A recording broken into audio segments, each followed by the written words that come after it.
പർവ്വതനിരകളുടെ ശാന്തതയ്ക്കും സാമുദായിക മൈത്രിക്കും പേരുകേട്ട രാജ്യമാണ് നേപ്പാൾ. എന്നാൽ അവിടെ നിന്ന് കുറച്ചു ദിവസങ്ങളായി പുറത്തു വന്നതും ഏറെ ആശങ്കയുണർത്തുന്ന അത്ര ശുഭകരമല്ലാത്ത വാർത്തകളായിരുന്നു. ജൂലൈ അവസാനത്തോടെ നേപ്പാളിലെ സൻസരി ജില്ലയിൽ ഒരു മതാഘോഷ യാത്രയ്ക്കിടെ ഉണ്ടായ നിസ്സാര തർക്കം പിന്നീട് വലിയ ഹിന്ദു മുസ്ലിം വർഗീയ സംഘർഷമായി പടർന്നു പിടിച്ചു. സംഘർഷത്തിൽ ഏകദേശം 3 പേർ കൊല്ലപ്പെടുകയും നിരവധി പേർക്ക് പരിക്കേൽക്കുകയും ചെയ്തതായാണ് റിപ്പോർട്ടുകൾ പുറത്തുവരുന്നത്. സ്ഥിതിഗതികൾ നിയന്ത്രണ വിധേയമാക്കാൻ അധികൃതർ കർഫ്യൂ പ്രഖ്യാപിച്ചെങ്കിലും സമീപ ജില്ലകളിലേക്കും ആ അസ്വസ്ഥതകൾ പടർന്നു പിടിച്ചു. ഇന്ത്യൻ അതിർത്തിയോട് ചേർന്നുള്ള പ്രദേശങ്ങളിൽ അടുത്ത കാലത്തായി നടക്കുന്ന സംഭവങ്ങൾ ഒരു കൃത്യമായ പ്ലേ ബുക്കിങ്ങിന്റെ ഭാഗമാണെന്ന നിരീക്ഷണങ്ങളും ശക്തമാണ്. വിദ്വേഷ മുദ്രാവാക്യങ്ങൾ, പ്രകോപനപരമായ DJ സംഗീത ഉപകരണങ്ങളുടെ അകമ്പടിയോടുകൂടെയുള്ള പ്രകടനങ്ങൾ എന്നിവയിലൂടെ സംഘർഷം സൃഷ്ടിക്കുന്ന ഒരു രീതിയാണ് ഇവിടെയും നമ്മൾ കണ്ടത്. നേപ്പാളി പത്രങ്ങൾ തന്നെ ചൂണ്ടിക്കാണിക്കുന്നത് HSS, ബജ്രംഗ് ദൾ തുടങ്ങിയ സംഘടനകളുടെ സാന്നിധ്യത്തെക്കുറിച്ചാണ്. നേപ്പാളിലെ തിങ്ക് ടാങ്കായ സെന്റർ ഫോർ സോഷ്യൽ ചേഞ്ച് പുറത്തുവിട്ട കണക്കുകൾ പ്രകാരം മുൻ വർഷങ്ങളിൽ വളരെ അപൂർവമായി മാത്രം റിപ്പോർട്ട് ചെയ്യപ്പെട്ടിരുന്ന സാമുദായിക അസ്വസ്ഥതകൾ ഇപ്പോൾ ഏതാനും മാസങ്ങളിലായി ദ്രുതഗതിയിലാണ് വർദ്ധിച്ചു വരുന്നത്. സംഘർഷത്തിൽ ജീവൻ നഷ്ടപ്പെട്ട 3 പേരും കൊല്ലപ്പെട്ടത് പോലീസ് വെടിവെപ്പിലാണെന്നുള്ളതാണ് കാര്യങ്ങളുടെ തീവ്രത കൂട്ടുന്നത്.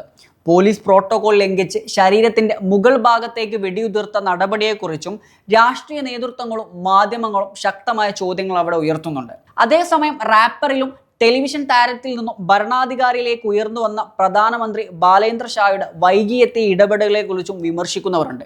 എങ്കിലും അദ്ദേഹം ഏതാനും ദിവസങ്ങൾക്ക് ശേഷം നടത്തിയ പ്രതികരണങ്ങൾ ഏറെ ഉത്തരവാദിത്ത ബോധത്തോടു കൂടിയുള്ളതായിരുന്നു.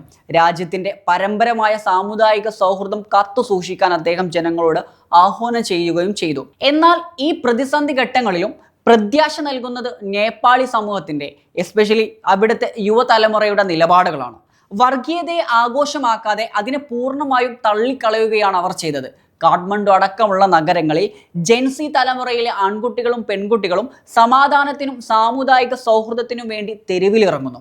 സോഷ്യൽ മീഡിയയിലൂടെ പ്ലക്കാർഡുകളും പോസ്റ്ററുകളും ഉയർത്തി അവർ വിദ്വേഷ പ്രചാരങ്ങളെ ചെറുത്തു നിൽക്കുന്നു. നമ്മുടെ നാട്ടിലെ ചില മാധ്യമങ്ങളെ പോലെ പ്രകോപനം സൃഷ്ടിക്കാതെ ഭരണകൂട വീഴ്ചകളെ വിമർശിച്ചും സമാധാനം ആഹ്വാനം ചെയ്തുമാണ് നേപ്പാളിലെ പ്രധാന മാധ്യമങ്ങൾ അവരുടെ ഉത്തരവാദിത്വത്തോടു കൂടി അവിടെ പ്രവർത്തിക്കുന്നത്. എന്നാൽ അവിടെയുള്ള സംഭവങ്ങളെല്ലാം താൽക്കാലിക വ്യതിയാനം മാത്രമാണെന്നും നേപ്പാളിന്റെ പാരമ്പര്യത്തിന് ചേർന്നതല്ല എന്നും അവിടുത്തെ സമൂഹം അടിവരയിടുന്നു. രാജ്യവാഴ്ചയിൽ നിന്ന് ജനാധിപത്യത്തിലേക്കും പിന്നീട് പുതിയ ഭരണഘടനയും ഫെഡറലിസവും നടപ്പിലാക്കുന്നതിലേക്കും മാറുന്ന നേപ്പാളിൽ നിലവിൽ ഒരു പരിവർത്തന ഘട്ടത്തിലൂടെയാണ് കടന്നുപോകുന്നത്.